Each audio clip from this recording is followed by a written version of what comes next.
اپنے اندر سے اپنے آپ کو حسین بنانا کہ کم سے کم ریسورسز میں زیادہ سے زیادہ لوگ تمہارے ساتھ کام کرنا چاہیں تو لوگ یہ کہیں کہ یار میں اس کے ساتھ اس لیے کام نہیں کر رہا کیونکہ یار یہ پیسے اچھا دیتا ہے. لوگوں کو قائل کرنا میں اس کے ساتھ اس لیے کام کر رہا ہوں یار اس کے ساتھ گروتھ بہت ہے, اس کے ساتھ سیکھنے کو بہت ملتا ہے, چیلنج بڑا ہے اس کے ساتھ, بہت مزہ آتا ہے اس کے ساتھ چلنے کے اندر. اپنی شخصیت کو ان لمحات میں لے کے جاؤ, ان گرائنڈز میں لے کے جاؤ, ان محل میں لے کے جاؤ جہاں پہ تمہارا نفس چیخے مار دے. ان کمفرٹ زون اور کنوینئنس کو چھوڑو گے, دیکھنا تمہارے اندر ایسی ایک امامت آنا شروع ہو جائے گی کہ تم بات کرو گے اور لوگ بیٹھ جائیں گے وہاں پر. باقی سفر یہ لمبا ہے, اس کی لیکچر شاپس بھی بہت لمبی ہیں, اس کی ورک شاپس بھی بہت لمبی ہیں. اگر زندگی کے اندر وہاں تک پہنچنا ہے جہاں واقعی تم ایک امپیکٹ کریٹ کر سکتے ہو لوگوں کے دلوں میں, تم ایک طوفان کھڑا کر سکتے ہو لوگوں کے دلوں میں, تم لوگوں کے دلوں کے اندر وہ انقلاب پیدا کر سکتے ہو کہ وہ کم پیسوں میں تمہارے ساتھ کام کریں, کم پیسوں میں تمہارے لیے والنٹیئر کریں.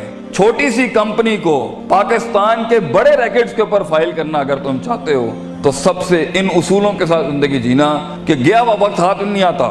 دس از یور ٹائم. فضولیات کے اندر وقت ضائع کرنا ہے, آگے جا کے چھوٹی چھوٹی چیزیں کہاں کام آتی ہیں آپ سوچ نہیں سکتے. کہاں کہاں پر کون سا بیج لگایا ہوا ہے وہ کہاں کہاں پر کیسے جواب دیتا ہے پتہ نہیں ہے. عبداللہ بن مسعود ایک چھوٹا سا بیج تھا آپ صلی اللہ علیہ وسلم کا.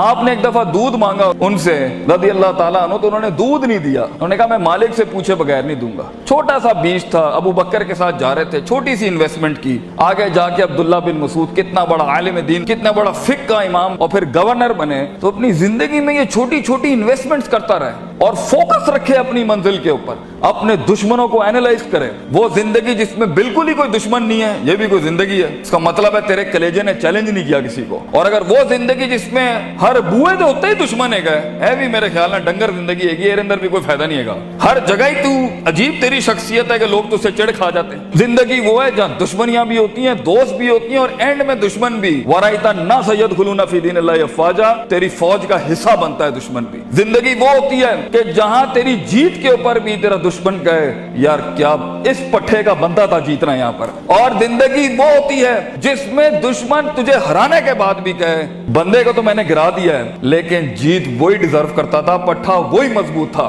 اتنا کہتے ہیں اپنے دشمنوں کو اتنا ہارڈ ٹائم دے کہ ان کی کلیجوں سے چیخ نکل جائے کہ ہم نے واقعی کوئی شیر یا شیر سے ہارے ہیں یا شیر کو ہرایا ہے. دونوں حالت کے اندر شیر کی تعظیم ہوتی ہے, بندے کی تعظیم نہیں ہوتی.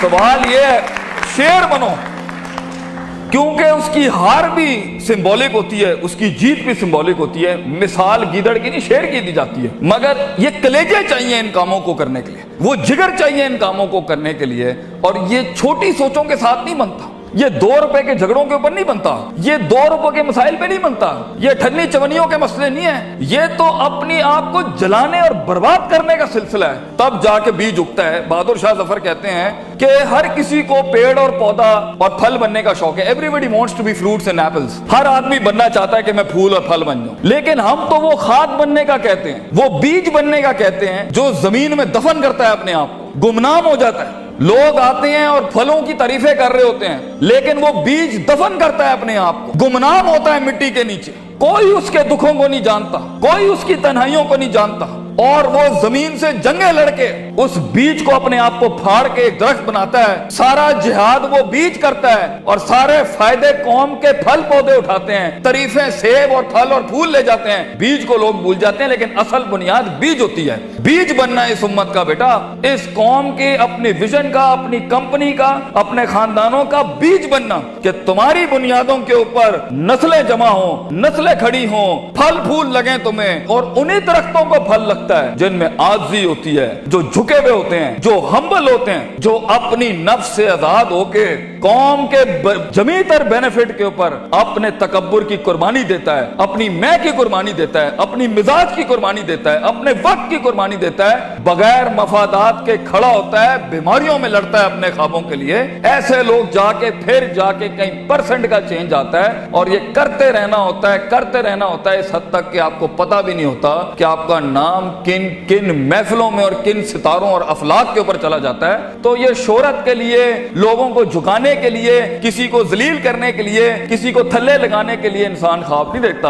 امپاورمنٹس ہوتی ہیں جب انسان کام کرتا ہے اپنی نفس سے آزاد ہو کے، جو انسان کام کرتا ہے لوگوں کے لیے کام کرتا ہے اور اپنے لیے بھی کرتا ہے، لیکن اس میں آپ کو علمی مسل بھی چاہیے اور اس میں آپ کو عملی مسل بھی چاہیے، اس میں آپ کو نیت بھی چاہیے، ارادہ بھی چاہیے، قصد بھی چاہیے، نتیجہ بھی چاہیے، محاسبہ بھی چاہیے، علم بھی چاہیے، یقین بھی چاہیے، صبر بھی چاہیے، دوام بھی چاہیے، سیاست بھی چاہیے۔ اس لیے اگر آپ اس کے اوپر آج کام کرنا نہیں شروع کریں گے کوئی مسئلہ نہیں ہے، 20-15 سالوں کے بعد جہاں بھی زندگی کھڑی ہوگی نا وہ فیصلہ آپ کا ہوگا۔ جو بھی انسان کچھ ہے نا اللہ پر بلیم نہیں کرنا۔ ظہر الفساد فی البر والبحر بما کسبت ایدی الناس، انسان کی زندگی جہاں بھی کھڑی ہے وہ اس کا کیا ہے۔ کئی سنی بات میں کوئی غلطی ہوگی تو ساری میری تھی، کوئی حق اگر ہم نے قوم کے لیے بیان کیا وہ قوم کا تھا۔ اللہ تعالیٰ آپ کو ایک معنی زندگی عطا فرمائے، ایک کامیاب لیڈر بنائے۔ وآخر دعوانا ان الحمدللہ رب العالمین۔ جزاک